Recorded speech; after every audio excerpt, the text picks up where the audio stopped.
지난 시간까지 1터와 3터가 자본에 잠식되어 있는 자본주의 체제 하에서 로또나 주식, 코인 이런 대박이나 어떤 이런 요소가 아니라면 속도의 측면에서는 다소 더디다고 생각할 수 있지만 우리 1터를 3터를 바꾸는 유일한 방법이 자본주의 사회에서는 노동력, 개인의 노동력도 상품으로 거래되기 때문에 그 상품은 시장성을 그대로 이 동일하게 갖게 됩니다. 그럼 시장성이라고 하는 것은 우리가 가장 쉽게 기초적으로 얘기를 한다면 공급이 많아지면 가격이 내려가고 수요가 많아지면 가격이 올라가고 그 간단한 시장 경쟁의 원리가 사실 우리 한국 사회의 고용의 구조를 바꾸면서 노동자가 급증하는 건 아닌데 비정규직이라고 하는 중간 신분을 하나 만들어 버리니까 서로 경쟁을 함으로써 노동자가 급증해서 이 공급이 많아지는 것처럼 그런 효과를 만들어 버린 거죠.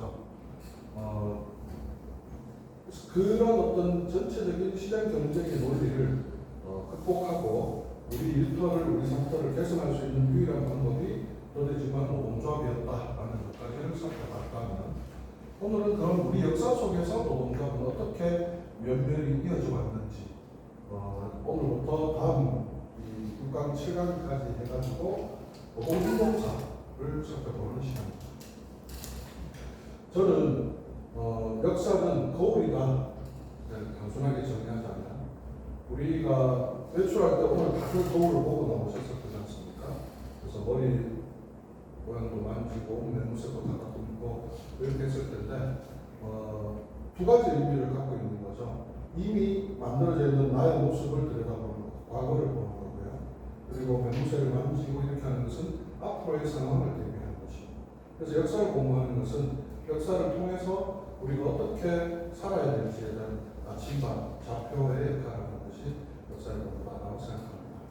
그래서 오늘부터 2시간 동안 두 타임에 걸쳐서 IMF 전까지, 그러니까 80년대 우리가 고도 성장을 하던 어떤 그 과정까지를 한 타임으로, 그 다음에 그 고도 성장이 IMF라는 목표에게 좌초되면서 한국 사회가 어떤 또 다른 자본주의 형태가 나타나는지까지를 살펴보겠습니다. 오늘 학습 목표가 두 개인데요.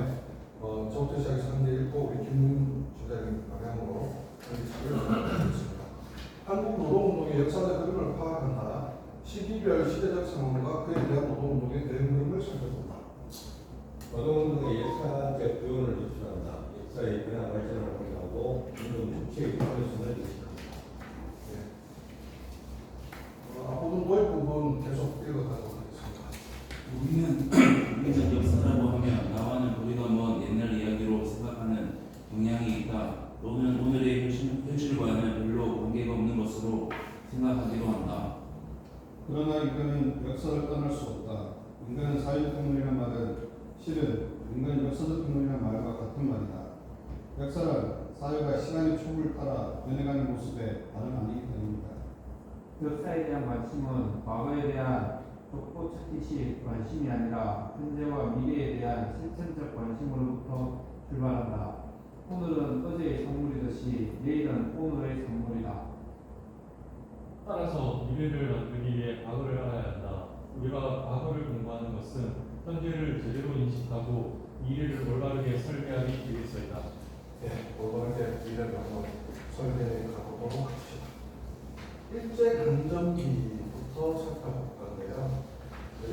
일제강점기에 노동운동이 태동했고 시작됐던 것을 살펴보기 전에 몇 가지 간단한 역사적 사실들을 좀 체크하고 넘어갔으면 좋겠습니다.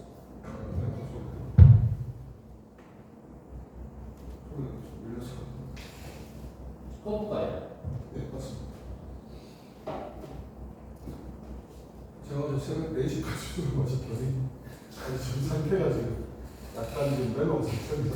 편안해요. 최선을 다하겠습니다. 숨쉬는 일 하시는데. 아이들 무리나 하지 마시고.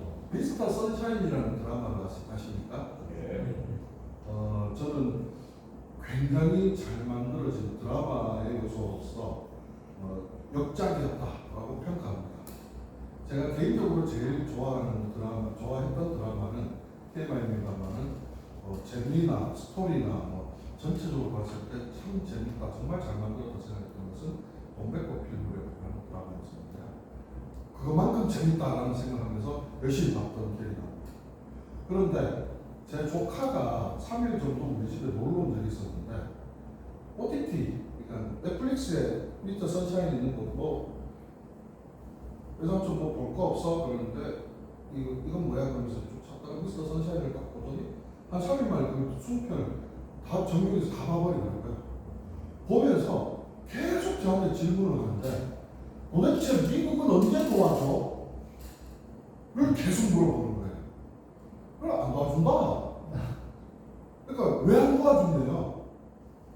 그러니까 자기가 생각했을 때는 미국은 우리 우방이고 유비에도 도와줬고 항상 우리가 힘들 때마다 도와줬는데 왜 저 일본인들한테 저렇게 수모를 당하고 저런 상황에 미국이 왜 안 도와주냐는 거예요. 실제 역사가 미국이 안 도와주는데 드라마에서 미국이 도와주는 걸 만들면 역사가 이상하게 뒤틀리지. 그러면 이 상황을 못 받아들여야 하는 거예요. 그러면서 이제 이병헌이 결국 조선으로부터 버림받았지만 다시 이제 그 고해신이라는 독립운동가를 개인적으로는 연모하기도 하고 또 그러면서 동아대를 들어가서 결국 독립운동을 돕게 되지 않습니까? 그 개인이 돕는 것 말고 미국이 안 도와주는 걸 끝까지 투덜대면서 끝까지 보더라고요. 우리나라가 일제강점이 된 연도가 몇 년도죠? 1910년입니다. 1910년 사실 이제 그 전에 빼앗겼던 주권을 실제로 일본 입장에서는 행사하는 연도가 1910년이죠. 근데 실제로 주권을 빼앗긴 북부론 협약이라고 해서 늑약이라고 부르는 일산늑약은 몇 년도에 맺어졌죠? 1905년입니다. 1905년에 여러 가지 사건들이 있는데 일단 일본이 러시아하고 전쟁을 벌여서 누가 이겨버리죠? 일본이 이겨버리죠. 러일 전쟁에서 일본이 이겨서 한반도를 둘러싼 여러 열강들 중에서 일단 러시아는 별로 크게 바람을 얻지 못하고 좀 찌그러져 있는 상황이 돼버렸고 그 다음에 미국이 우리나라에 보면 그 미스터 선샤인을 보면 그 통역하는 그 주민들이 굉장히 많잖아요. 임금 앞에 가서 통역하는데 통역관들이 몇 명 정도 있던가요? 한 8명 몰려다니는 못 보셨습니까? 걔네들이 우리나라에 들어와 있는 열강들 숫자만큼 통역관이 있다고 생각하면 돼요. 독일, 프랑스, 영국 뭐 등등등 해가지고 그 통역관들이 들어와서 통역하는 만큼 세계 열강들이 많이 들어와 있었다는 얘기인데 미국은 상대적으로 거리가 대단히 멀죠. 그리고 미국이 한반도를 굉장히 시장학적으로 중요하게 생각했지만 한반도 자체를 굉장히 중요한 교두보로 생각하기보다는 오히려 동남아 쪽 이런 쪽에 더 관심이 많았었어요. 그래서 실제로 1905년에 일산늑약이 맺어질 때 이게 우리가 일본에 의해서 그냥 강제로 한일합방이 된 것으로만 생각하는데 처음 일본이 한일합방을 시도하기 전에 가장 먼저 허락과 동의를 구한 것이 어디냐면 영국입니다. 영국하고 협상을 해가지고 일본이 내가 다른 데를 포기할 테니 조선은 우리가 먹게 해달라라고 요구를 하고 영국으로부터 첫 번째 동의를 먼저 얻습니다. 그 다음 두 번째 어디하고 협상을 벌이느냐? 미국하고 협상을 벌입니다. 여기서 우리가 중학교 고등학교 때 엄청 많이 들었던 가스라 테프트 조약이 만들어지는 거죠. 가스라 테프트는 사람 이름입니다. 가스라 노다라고 하는 일본의 외무 대신인가 그래서 우리나라로 치면은 외교부 뭐 장관 정도 되겠죠. 그 다음에 미국의 윌리엄 테프트라고 하는 국방장관, 우리나라 국방장관으로 생각하시면 됩니다. 윌리엄 테프트는 나중에 대통령이 되기도 합니다. 미국 대통령이. 이 두 사람이 맺은 협약인데 몰래 맺었어요. 다른 열강들이 모르게 거래를 한 거죠. 그 거래 내용이 뭐였죠? 맞습니다. 필리핀은 미국이 점령하고 조선은 일본이 점령하고 이렇게 하고 있었는데 미스터 선샤인에서 미국이 조선을 어떻게 도와주냐고요.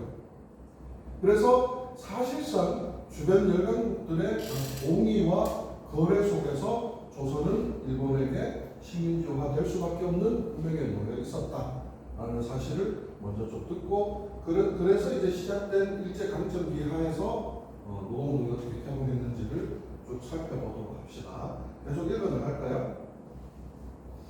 19세기 말은 세계 자본주의가 제국주의 단계로 발전하여 식민지 쟁탈전이 치열하게 전개된 시기였으며 결국 20세기 전반기에 두 차례의 세계 대전이 터져나오게 된다. 19세기부터 본격적으로 발전하기 시작한 세계 노동운동은 1917년 러시아 혁명의 성공을 징검다리로 삼아 자본주의를 넘어서는 대한세계를 주권해 나갔다. 자력으로 산업화를 이룩하지 못한 조선은 제국주의 열강의 먹잇감으로 전락하였다. 1876년 강화도 조약을 맺으면서부터 분노가 개방된 조선은 1905년 울산늑약, 1910년 한일 합병을 통하여 일본의 식민지로 된다.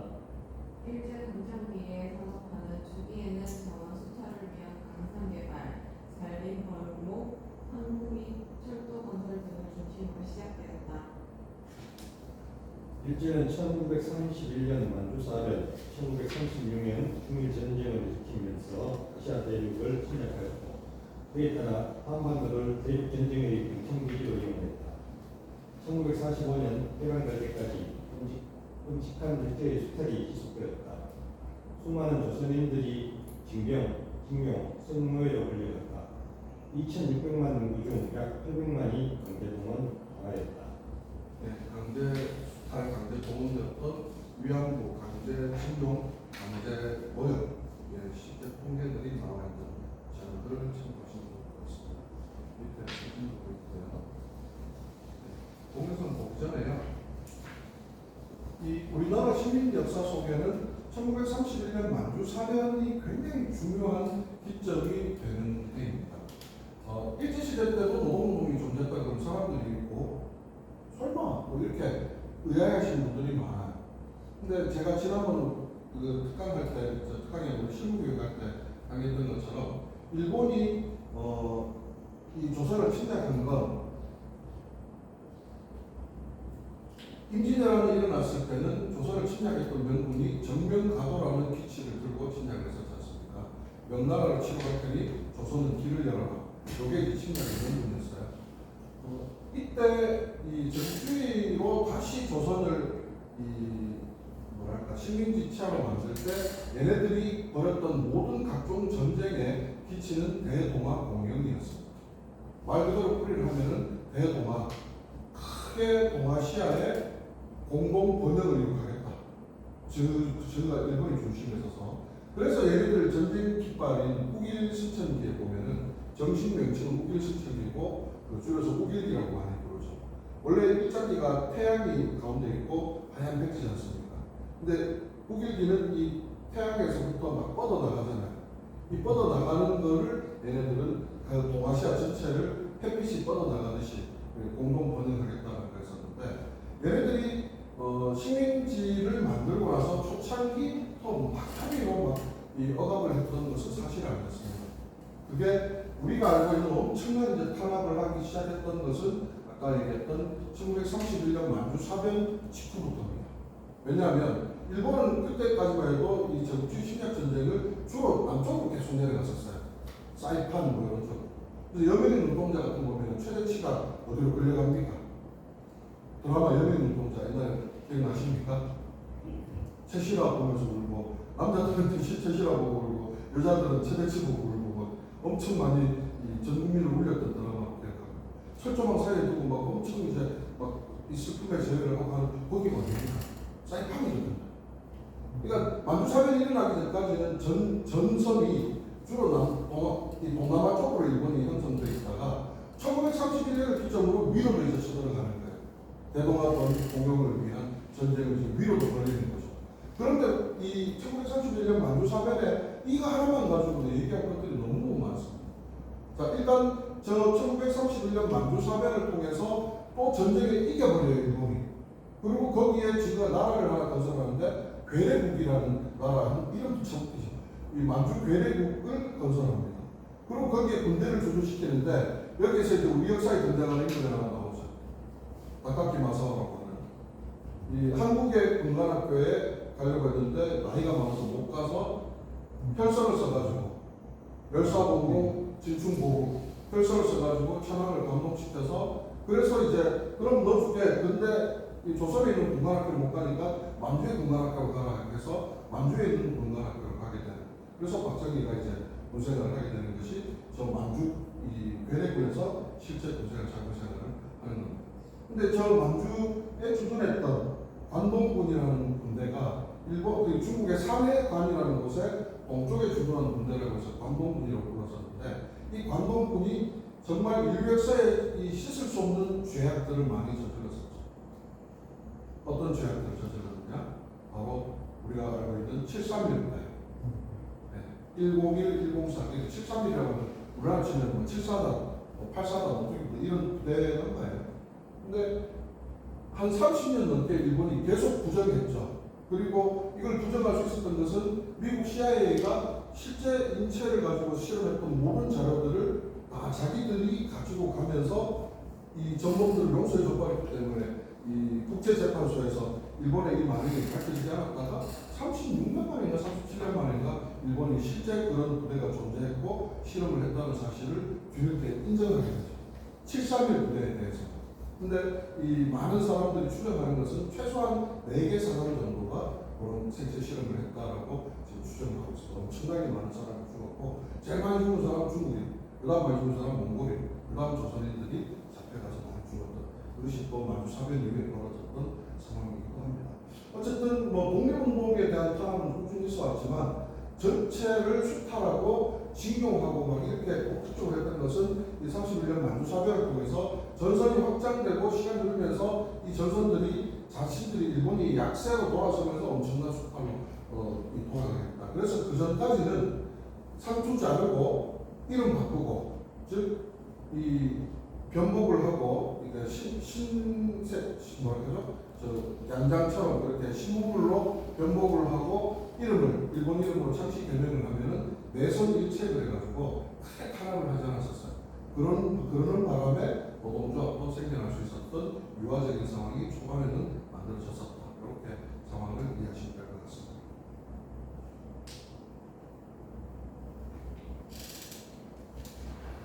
일제 강점기 시대에 대한 공영성을 보고 가도록 하겠습니다.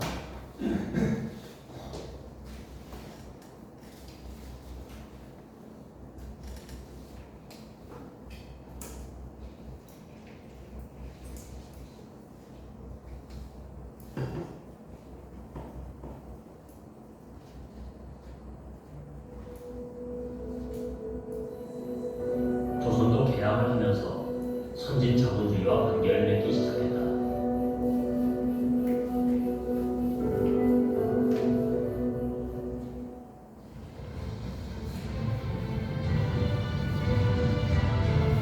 이제 조선은 제국주의 열강들의 수탈의 장이 된다.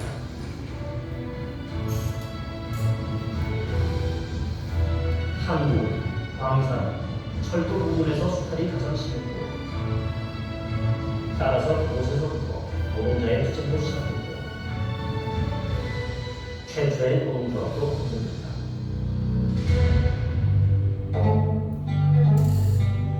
(1910년) 조선은 일본의 식민지가 됐다. 일본은 화폐개혁을 실시하여 조선의 전통 상인들을 분산시켰고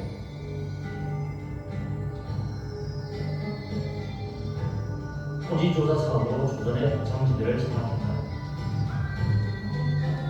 그리고 공업 분야를 장악했다.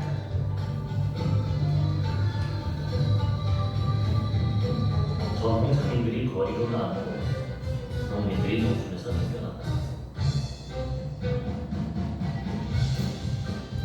먹고 살기 위해 도시로 몰려들고 값싼 임금 노동자가 되었다. 조선 노동자들의 처지는 비참했다. 하루 12시간에서 16시간 이상씩 일을 했다. 그럼에도 임금은 일본인 노동자에 비해 절반당했다. 조선은 재정, 금융, 화폐, 토지 소유 관계에서 볼 때 일본에 의해서 자본주의가 완성되어 가고 있습니다.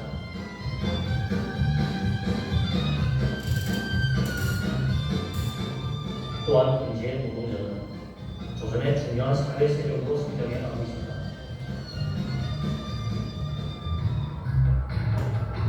(1919년 3월 1일)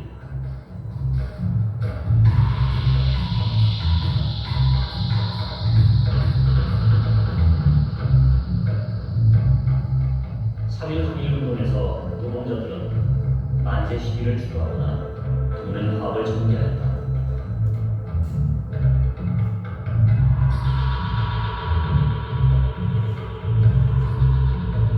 한일운동에서 가장 강력하게 싸우는 것은 노동자였고, 미국 노동자는 항일 투쟁에서 가장 중요한 세력으로 떠올랐다.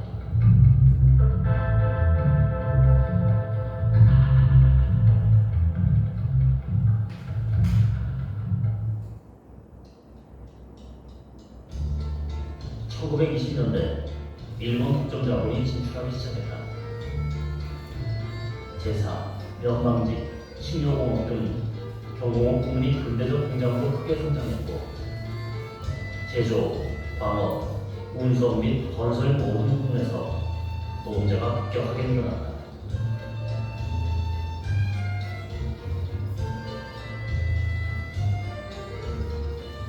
늘어난 노동자들은 지역별로 또는 직업별로 주축되기 시작했다.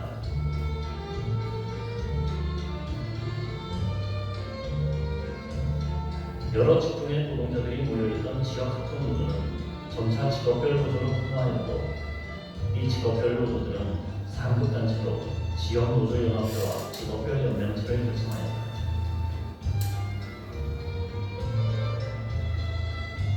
(1924년에는 전국조직까지 건설하기 시작했다. 고립 분산적인 단체들을 하나로 결집한 노동자 농민 전국조직인 조선노동총동맹을 결성했다. 그리고 다음 해에는 노동계급을 해방하여 완전한 신사회를 실현하고 철저하게 자본과 계급과 투쟁한다 라는 강령 아래 조선공산당도 건설됐다.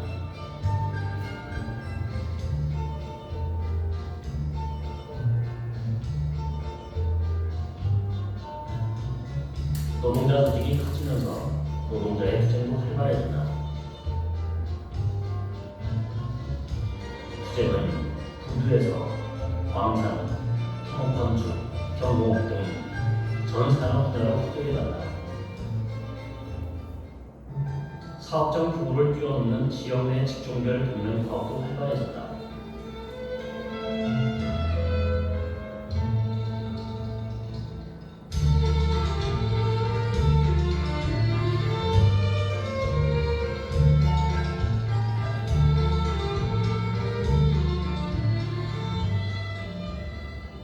(1920년대를 마감한 그해 가을) 식민지 조선을 뒤흔든 역사적인 총파업이 시작됐다.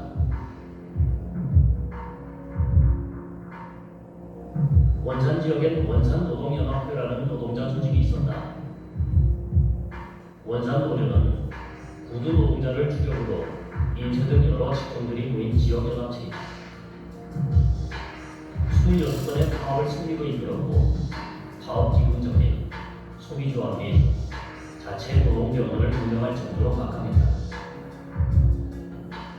1928년 9월 원산에 있는 문평 라이징 선 석유회사의 한 조선인 노동자가 일본인 감독에게 구타를 당했고, 이에 120명의 노동자들이 회사에 항의를 했다. 즉각적으로 원산 노련이 결합했다. 원산 노련은 일본인 감독의 파견과 최저임금제 실시, 해고수당제 실시를 요청했고 성공적으로 보수를 마무리했다. 그러나 회사는 3개월 후에 합의 사항을 거부했다. 이에 분노한 노동자들이 다시 전면 파업에 돌입하였다.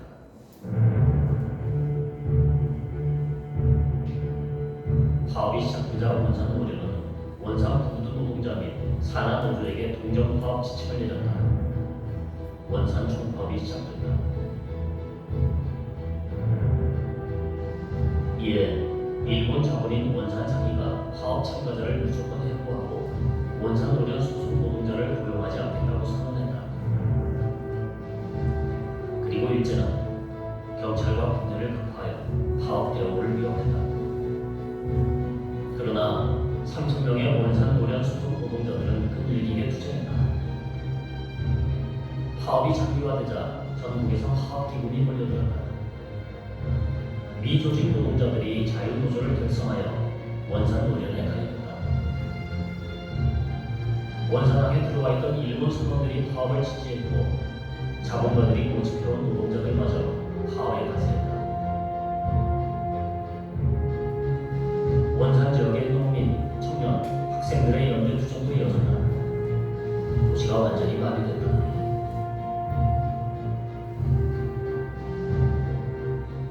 그러나 위반감했던 원산 총파업도 투쟁 지도부가 강도되고 새 지도부가 들어서면서 서서히 균열이 가기 시작했다. 이로써 총 80일간의 총파업 투쟁은 끝났다. 36년간의 일본 식민지 기간 동안 가장 큰 규모였던 파업 투쟁이 끝났다.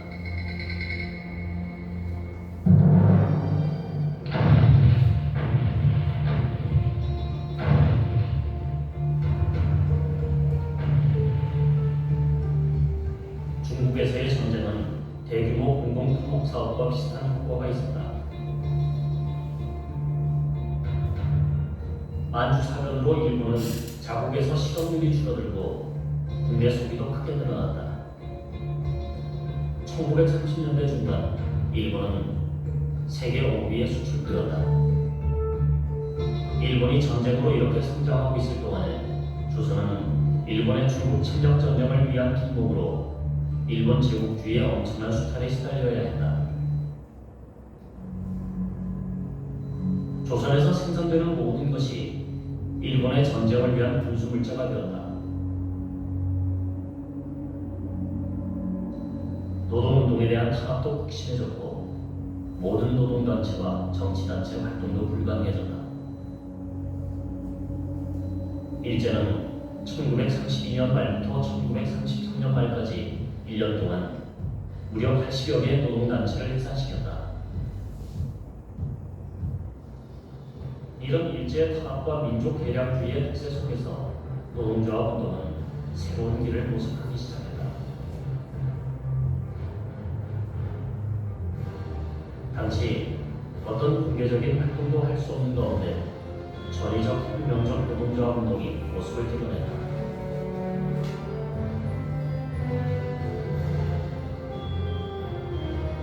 이 혁명적 노동조합 운동은 일제 탄압으로 붕괴된 조선 공산당의 재건 운동과 결합하여 전개됐다.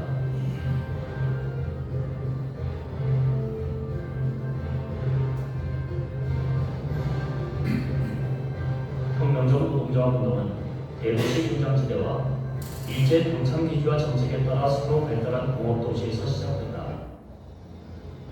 당시 혁명적 노동운동가들은 공장으로, 방산으로, 농촌으로라는 슬로건을 내걸고 공장위원회, 파업위원회를 건설하였고 전국적 사람들 노조를 목표로 비타협적인 투쟁을 전개했다.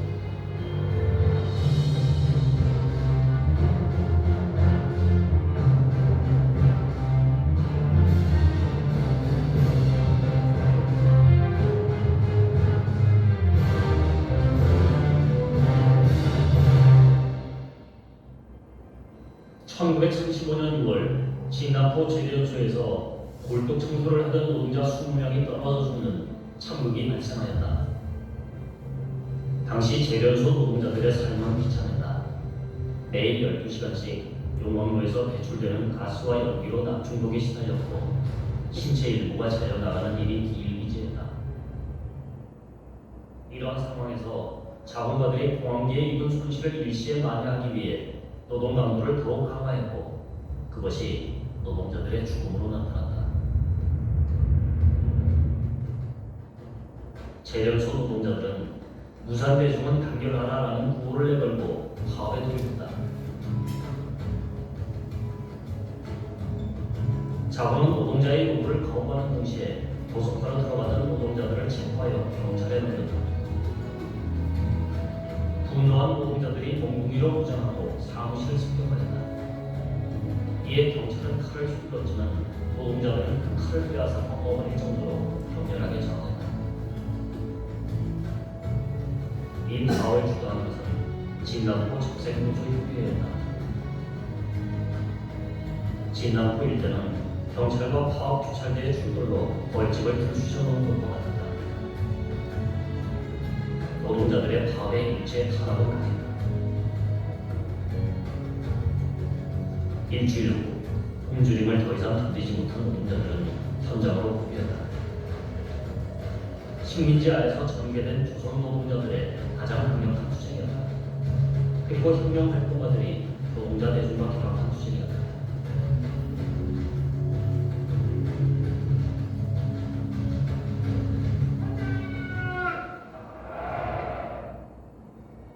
(1930년대) 후반 일본 제국주의의 포압적인 탄압과 전시체제로의 이행으로 노동자 투쟁과 노동운동은 엄청난 침체를 겪는다. 하지만 침체였지만 사라지진 않았다.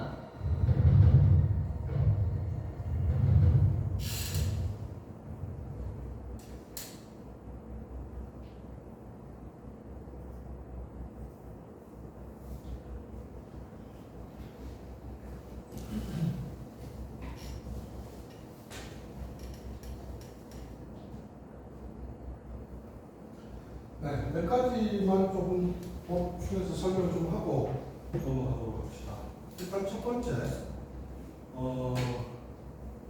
적색 노동조합 이런 용어들을 들으시면서 느낌 좀 어떠하신가요?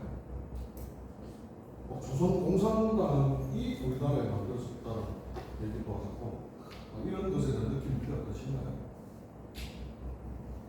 네.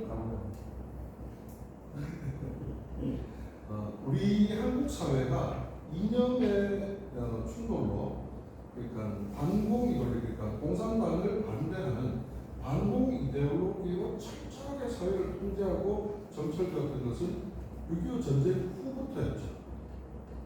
그러다 보니까 6.25 전쟁 전에는 조선의 대다수의 국민들은, 백성들은 오히려 공산당 사회주의 이런 쪽 진영과 더 친숙했었습니다.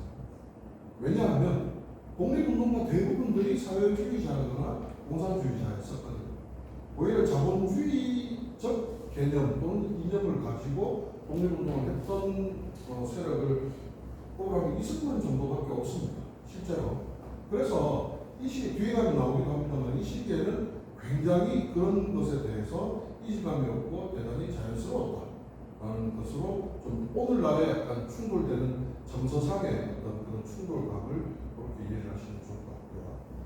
아까 일본의 태도로 31년 만주 사태, 만주 사변이 굉장히 중요한 기점이 되었다면, 제가 그 영국의 이 산업화 될 때 설명드렸던 것처럼 영국 이클로저 운동 설명드렸지 않습니까? 그리고 혹시 기억에 좋으신 분들은 기억하실지 모르겠는데 한국 사회도 두 번의 이클로저가 일어났다라는 설명을 드린 적이 있는데 저는 그 한 번은 이 지금 우리 노동 고용 시장을 변형시켜놓은 비정규직 형태로 변형시켜놓은 IMF 이후에 이 현대판 인클로저 운동이 일어났다면 저 시기에 영국의 인클로저 운동으로 해석할 수 있는 상황은 토지조사로 저는 한국 사회에서 일어났다고 생각합니다.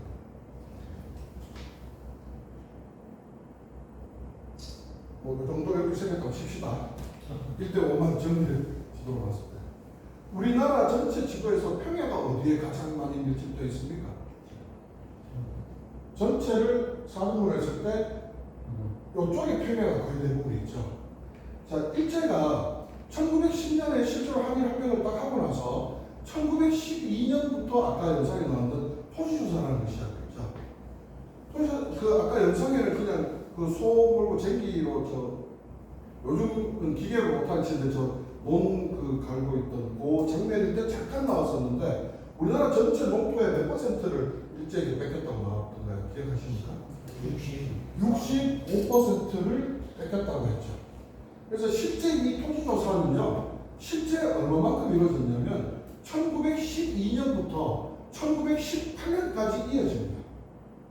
조선총독부가 지시하고 그래서 실행했던 회사는 아까 영상에 잠깐 나왔던 동양측식 주식회사가 토지조사를 무려 한 6년간 진행한 거예요. 근데 실제로 그럼 조사를 6년간 했느냐? 그렇지 않죠. 뭐를 6년간 했다? 수탈을 6년간 하고 실제 토지조사는 네 땅이 네가 농사짓는 네 땅이 네 거라는 거를 신고해라 이거거든요. 일본 서류로. 서류가 뭐 몇십 센치 두께 분량이었다는 거예요. 그리고 대부분의 조선 백성들은 이런 조사를 하는지도 몰랐습니다. 대대로 이렇게 그 소장농해 먹으면서 대감님한테 뭐 조금 뭐 밥대기 좀 얻은 거 이런 것들 싹 다 뺏긴 거예요. 그러니까 이게 그냥 단순하게 토지를 뺏겼다는 단편적인 역사적 사실로 이해하기보다는 어떤 식으로 노동자 계급이 형성되는가 혹은 형성되도록 자본과 권력은 작동하는가를 봐요. 대다수 그러면 이 토지조사는 우리나라 전체에 다 걸쳐서 이루어졌잖아요. 그러면 우리가 지금 기초 상식으로 알고 있듯이 여기 평야가 가장 많이 밀집되어 있다면 어디 사람들이 땅을 제일 많이 뺏겼겠습니까? 전라도 쪽 사람들이 땅을 제일 많이 뺏겼겠죠. 전국 각지로 이 사람들이 다 흩어진 거. 예전에 한번 농담삼아 얘기한 적이 있습니다만 경상도 사람들은 아이고 저런 떼개이들 하나씩 들어봐라. 90%가 뭐고 90%가 공산당 선거도 아니고. 근데 경상도도 80%가 나와요. 그 이유가 뭐냐면 이 전라도에 뿌리를 갖고 있던 사람들이 토지조사 이후에 전국으로 다 흩어진 겁니다. 그래서 보면 가장 먼저 도시빈민이 돼서 어디로 많이 올라가느냐? 부두가 있는 곳으로. 왜? 항만에 가면 일자리가 있으니까요. 마치 공장으로 가는 길만 열어주고 거지 면허법 이런 거 만들어서 백주 대낮에 남자들이 거리로 활보하면 빗자루고 뭐 보가치고 했던 이런 영국의 인클로저처럼 땅을 뺏기고 먹고 살아야 됐던 사람들은 전부 도시빈민이 돼가지고 항만으로 다 유입됐다. 그 항만 유입됐던 그 과정이 다시 노동운동의 역사적 측면으로 본다면은 노동자 계급이 형성되고 노동운동이 시작됐던 태동했던 또 그 출발점이 되기도 하는 거죠. 그래서 사실은 부산에 와서 쭉 내려놓고 가지고 올라가서 전초기지를 만들면 여기에서 노동자들이 하역 노동자들이 만들어져서 아까 성진 본정도 북한에 있는 항구거든요. 다 지금 오늘날로 치면 항우노조 같은 애들이에요. 그런 사람들이 가장 먼저 노동자로 조직되고 그 다음에 이거를 이제 보냈던 철도 선로 가는 철도 구역 노동자들 이 사람들이 두 번째 계급이고 세 번째 이제 광부들 석탄 개발했던 이런 식으로 이제 노동자 계급이 형성됐다. 그런데 그 시작점은 땅을 뺏긴 이 농민들이 도시 빈민으로 유입되면서 노동자 수가 급속도로 증가하기 시작했던 흐름으로 전체를 보시면 될 것 같습니다. 1919년에 또 역사적 사건이 하나 있었죠. 1919년 3월 1일. 저는 이 1919년 산업혁명을 1764년 롯데 일어난 사건이라고 해석하지 않지 않습니까? 그때부터 시작해서 한 100여 년에 걸쳐서 이루어진 어떤 문명의 변화였었던 거지 않습니까? 그럼 상임운동도 마찬가지예요. 1919년 3월 1일 날 있었다라고 가르치는 건 정말 피동적이고 단편적인 교육에 저는 지나지 않는다고 생각합니다. 보셨던 것처럼 실제 3.1운동의 주체는 유관순 이런 유명한 사람 아니면 33일의 독립운동가 그 독립선언문 작성하고 했던 이 사람들이 주인공이 아닌데요. 실제로 이 33일은 뭐였는지 아십니까 여러분? 정말 쪽팔린 얘기인데요. 이 33일의 민족 지도자들은요. 그 최영선이 독립선언문을 기초했지 않습니까? 정작 최영선은 이 33일의 이름에 자기 이름 빼달라고 요청을 해요. 우리 엄마가 좀 아프셔가지고 내가 내 이름 올렸다가 잘못되면 너가 우리 엄마 돌봐줄래? 실제로 이렇게 비겁하게 엄마 핑계대고 자기 이름을 안 올려요. 33일이 독립선언문을 탑과공원 옛날 이름으로 파고다공원에서 읽으려고 했는데 실제로 읽은 걸로 알고 계십니까? 못 읽은 걸로 알고 계십니까? 못 읽었나? 못 읽었습니다. 가려고 했더니 사람들이 어떻게 알고 너무 많이 운집해가지고 야 우리끼리 조용히 읽고 끝내려고 하려고 했는데 사건이 너무 커졌다 해가지고 어디에 모입니까?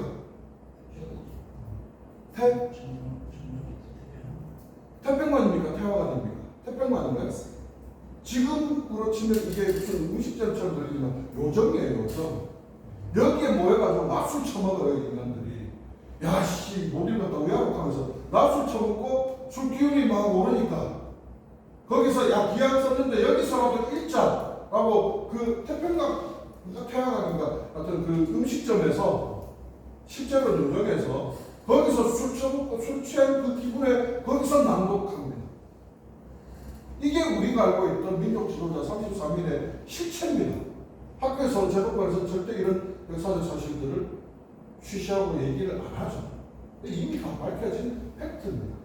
그 서론문을 시민들이, 학생들이, 일반 양민들이 읽고 만세를 외치고 그 3.1운동에 진행됐던 한 달여간의 만세운동의 가장 큰 핵심 동력은 영상에서 봤던 것처럼 일제치하였지만 각각의 공장에서 파업을 선언하고 뛰쳐나온 노동자들이 그 만세를 주도했던 겁니다. 그럼 노동자들은 갑자기 왜 만세를 부르게 됐을까? 여기서는 모든 게 다 맞물려 있습니다. 왜 뜬금없이 1919년에 만세운동이 일어났을까요? 1910년에 뺏기자 말자 반발하고 쉬운 모국하고 들고 일하든지 뭐 이런 어떤 이유가 있어야 될 거 아닙니까? 저는 이 1919년에 만세운동이 이 경제학으로 치면 주류경제학자인 것처럼 역사도 주류역사학자들이 있죠. 이 사람들은 윌슨 대통령의 민족 자결주의 영향을 받아서 이걸 하게 됐다라고 하는데 모든 민족은 스스로의 운명을 자기 스스로 결정할 권리가 있다는 이 말 한마디에 이 19년에 이게 일어났을까요? 저는 그 영향도 당연히 있겠지만 아까 몇 년부터 몇 년까지 했습니까? 1912년부터 1918년까지 토주사회였다고 했잖아요. 오히려 한 보름도 채 안 되게 신고받고 나머지 6년의 세월을 토지를 몰수하는데 연임이 없었던 일제한 거가 그런 요 시점을 오면 딱 이렇게 이어지는 맥락으로 이해되지 않습니다. 오히려 우리가 미국 중심의 자본주의 이 세계사 이 사관으로 볼 때는 그 민족 자결주의만 보이지만 오히려 사상적 이념적 틀을 깨놓고 전체 세계의 흐름을 본다면 이학전에 있었던 1917년에 러시아 혁명이 더 크게 영향을 미치지 않았을까요? 그래서 다들 적색노동조합 이런들을 했던 것이 저는 러시아 혁명의 영향이라고 생각하거든요. 실제 역사에서 나타나는 개연성이 그렇게 나타나요. 그래서 저는 물론 뭐 그때 당시에 선배들이 갑자기 꿈에 뿅하고 현실에서 실제 그때 그랬습니다 라고 얘기해 주지 않는 이상 확인할 방법은 없지만 저는 역사를 두채고 본데 저는 이 인간계를 이해하는 것을 높게 이해하는 것이 오면서 박정희지 않는가 하는 생각을 해봅니다. 넘어가 보도록 하겠습니다. 공이가 아니에요. 네? 공이가 돼. 아, 그렇습니다. 인간계가 좀 긴다면 네, 일제강점기의 노동운동 네, 계속 읽어가도록 하겠습니다. 좀 중요한 내용들이에요. 일제강점기의 노동운동은 노동해방운동이 동시에 민족해방운동이라는 성격을 띠었다. 식민통치 아래 산업화라는 조건 속에서 시작된 노동운동으로서는 당연한 길이었다. 아직 공장들이 그려졌던 시기였으므로 초기의 노동자은 항만, 광산, 철도 등을 중심으로 발전하였다. 1892년에 벌써 인천 항구에는 250여 명의 두량군으로 조직된 노동조합이 활동하고 있었다. 두량군은 쌀을 선적하거나 하역할 때 그 양을 계량하는 두두 노동자들을 가리킨다. 1898년에 설립된 성진 원종 두두 노동조합도 초기 노동조합으로 꼽을 수 있다. 1917년 러시아 사회주의 혁명의 성공, 1918년 1차 대전 동종과 더불어 계속된 민족 자율주의 등의 영향을 받아 1920년대부터 노동운동이 본격적으로 발전하기 시작했다. 노동조합은 처음에 지역 합동 노조 또는 직업별 노조로 시작되었으며 지역 노조 연맹회는 직업별 연맹을 거쳐 산별 노조 건설을 지향하였다. 기업별 노조나 이름조차 들어볼 수 없었다. 저거 하나만 여기서 또 올라서 짚고 넘어갑시다.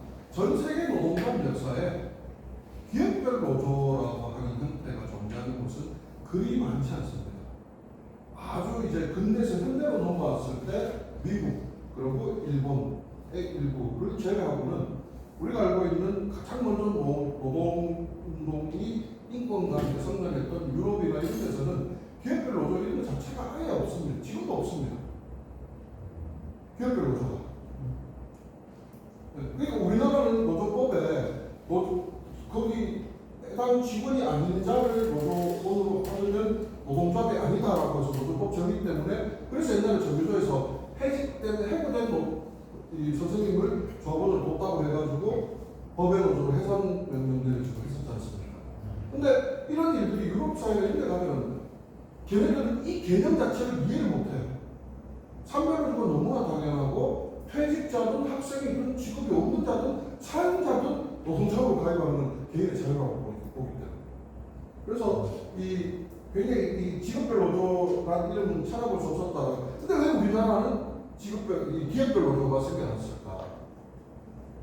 나중에 이렇게 보면 아주 단편 나와서 하나로 조합해 보면요. 미군정은 산별 노조를 금지시킵니다. 왜? 이때 세계 사회적 흐름을 그대로 받아서 기업별 노조가 없었잖아요. 산별 노조로 다 조직된 거 아닙니까? 그러니까 노동조합을 탄압해야 되는데 전 세계적으로 그 나라 식민지를 수탈하고 이렇게 해도 노동조합을 탄압하는 것도 지탄을 받으니까 어떻게 하느냐? 산별노조 안 돼! 라고 이제 금지를 시킵니다. 이승만 정권 들어와서는 그럼 산별노조 안 돼? 그러면 뭐만 된다는 얘기입니까? 기업별까지 노동조합만 된다는 거죠. 그리고 또 이승만 정권이 오면은 또 이 기업별 노조를 또 이 해당 정부 때 산별노조를 금지시키고 요거를 다시 쭉 이제 산별노조를 금지시키고 기업별 노조만 하다가 이걸 다시 또 누가 뒤집느냐? 기업별 노조를 법으로 금지시키고 산별노조로 전환한 인물이 누구냐면 박정희입니다. 또. 박정희가 이승만이 만들었던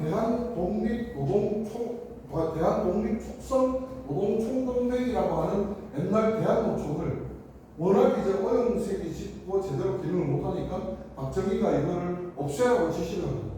또 새로 만들으라고 해요. 그 지시를 받았던 사람은 당시 중앙정보부장이었던 김종필이었습니다. 그래서 대한노총의 초대 위원장은 이승만이에요. 전 세계 이 역사 어디에도 노동자 출신이 대통령이 되는 케이스는 있지만 현직 대통령이 노동조합을 만들고 직접 노동조합의 총대까지 하는 경우는 제가 알고 있는 문제 역사 속에는 그런 사건은 없습니다. 정말 대단히 독특한 사건이자 개쪽팔린 사건입니다. 정말로 쪽팔린 사건입니다. 자, 그렇게 해서 다시 이제 그 이승만의 대한노총을 없애고 한국노총을 새로 만들었죠. 이승만이 지가 직접 노조위원장이었잖아요. 그럼 한국노총의 초대위원장은 누구였을까요? 그러면 박정희라고 얘기하시겠죠. 근데 박정희는 그렇게 하지는 않았고요. 김종필이 초대위원장이었습니다. 그런데 지금 한국노총 홈페이지 들어가보면 초대위원장이 다른 사람이라고 나옵니다. 근데 한 20년 전쯤에 처음 인터넷들이 막 이렇게 활성화되고 할 때 그때 초창기에 검색하면 초대위원장 김종필로 나왔었어요. 근데 지금은 이제 안 나와요. 한국노총. 지금 스스로 생각하기에도 얼마나 치욕의 역사겠습니까? 그러니까 어느 순간에서부터 아예 김종필이 초대위원장이었던 이 어떤 사건이나 이런 것들이 아예 싹 다 삭제되어 있더라고요. 근데 저는 제 눈으로 직접 봤고 그리고 역사적 사실이기도 합니다. 한국노총 초대위원장은 김종필이었었죠. 그렇게 기업별 노조만 하다가 다시 한국노총을 만들면서 힘을 받으려면 얘네들이 어용색인 대한노총을 없애고 한국노총을 만들려면 힘을 가지게 하려면 또다시 어떻게 됩니까? 여기에다 힘 실어주면서 이제는 또다시 기업별 노조를 금지시키고 다시 산업별 노조만 합법화해줍니다. 박정희가. 그러다가 다시 산별 노조를 법으로 금지하고 기업별 노조만 해라고 하는 게 누구냐면 그 다음 전두환이에요. 노조법을 또 바꿔요. 그래서 기업별 노조로 그 뒤부터는 노조법이 크게 바뀌지 않아서 산별노조 상급단체를 인정하는 것이 1995년인가 90년대 들어서 상급단체를 인정하면서 지금 우리나라는 기업별로 줘도 인정되고 산업별로 줘도 인정되는 이런 매우 기형적인 형태의 노동조합의 유형들이 지금 자리 잡게 된 것이 이때부터 역사적으로 계속. 그러니까 산별로조 있을 때는 산별로조를 금지시키고 기업별로조를 할 때는 기업별로조를 금지시키고 결국은 이것도 저것도 하지 말라는 거죠. 근데 이것도 저것도 하지 말라는 그 마무리 속에서 우리 선배 노동자들은 끊임없이 이렇게 노동운동을 이어왔다라는 사실을 확인할 수 있습니다. 아까 영상에서 보셨던 조선노동총동맹 이때는 노동자 수가 많지 않았고 농민도 상당히 많은 상태에서 농민도 계급화되었었기 때문에 노동자와 농민들이 같이 동맹하면서 이 단체를 만들기도 했었었고요. 원산총파업이고 요거는 그 평양에 있었던 평원 고무농장이라고 하는 이 고무신 만드는 농장이었습니다. 우리나라 최초의 고공농성으로 기록되어 있는데요. 이렇게 양상하고 있습니다. 왜냐? 너무 높잖아요. 밑에 이 사람들 여기 있고 너무 고공농성인데 여기 올라가게 돼서. 근데 이거 흙밑대 구조를 알면 조금 다르게 이해하실 수 있습니다. 흙밑대가 평양에 있는 흙밀대인데 인터넷에 실제로 흙밀대 검색을 해보시면 이렇게 쭉 오르막을 딱 올라가서 그 쭉 올라간 그 끝은 완전히 수직으로 깎아지는 절벽입니다. 그 절벽 끝에 저 흙밀대가 있어요. 그래서 실제로 강준용 저 열사가 계신 저쪽 앞쪽에서는 그걸로 올라오니까 앞에는 그냥 2층 높이 정도밖에 안 돼요. 근데 저거 지금 넘어가면은 밑으로 완전히 층길로 떨어져요. 강준용 열사는 원래는 저기 가서 목을 매달려고 올라갔었어요. 그래서 실제로 긴 포목천을 준비를 해가서 목을 매려고 했었는데 그 분이 나중에 이제 죽기 전에 했던 그 기록들이 역사적 자료로 다 남아 있습니다. 내가 여기서 죽게 되면 일제 수사들이 제일 먼저 와서 보게 될 텐데 내 시신을 내 유서를 일제 수사들이 다 치워버리면 나는 아무도 모르게 되고 나의 대죽음은 개죽음이 될 것이다 라는 걸 두려워해서 원래는 이제 포목천을 뒤로 넘겨가지고 매달아가지고 거기다 목을 매일 작전으로 올라갔었는데 그런 고민을 하시다가 이제 그 뒤쪽에다 매달아놓은 그 천을 잡고 올라가서 저기서 이제 외쳤던 이 하루만인가 여튼 몇 시간인지 제가 정확하게 기억이 안 나는데 바로 이제 잡혀서 형무소로 끌려갔고요. 형무소로 끌려가서 매우 모진 고문을 당하고 그런 끝에 출소하고 나서 고문 받으면서 옥에서 얻은 병으로 33살 된 나이 33살의 나이에 옥고를 치르면서 감옥에서 얻은 병 때문에 이제 일찍 죽게 됩니다. 어쨌든 여성으로서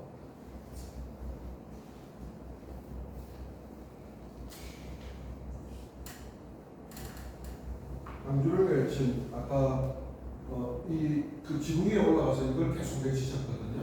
한번 아까 읽은 순서 다음부터 한번 이 외침 한번 읽어보실까요?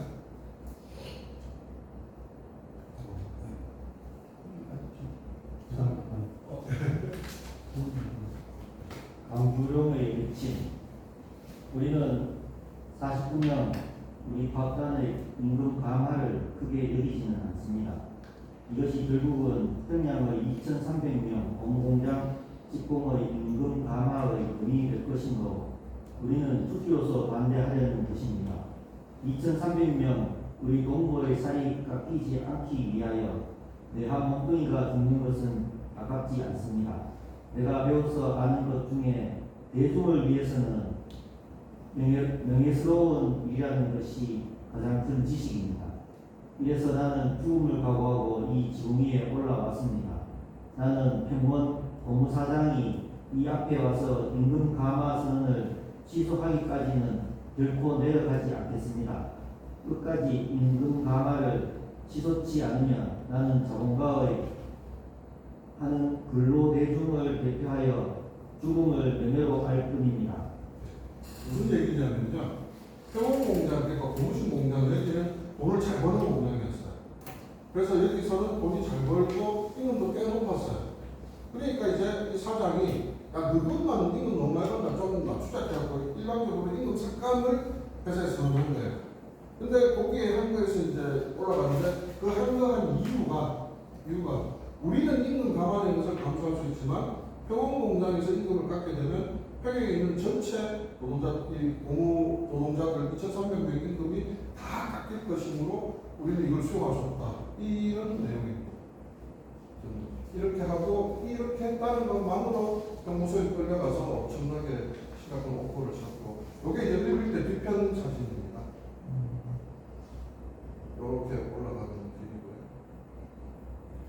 이 사진 각도에 따라서 꽤 높죠. 여기 밀릴 때거든요. 각도에 따라서. 자, 이제 해방 공간인데요. 1시간 지났나요? 네. 우리 역사는 이렇게 비하인드 스토리 이런 것도 다 좀 풍부하게 얘기해 가면서 꼭 진도를 우리 요 전체 다 운명들하고 조금 좀 풍부하게 대화들을 하면서 이렇게 좀 진행합시다. 그래서 잠깐 한 5분 정도 쉬었다가 해방 공간, 해방 전국이라고 부르는 그 미군전하로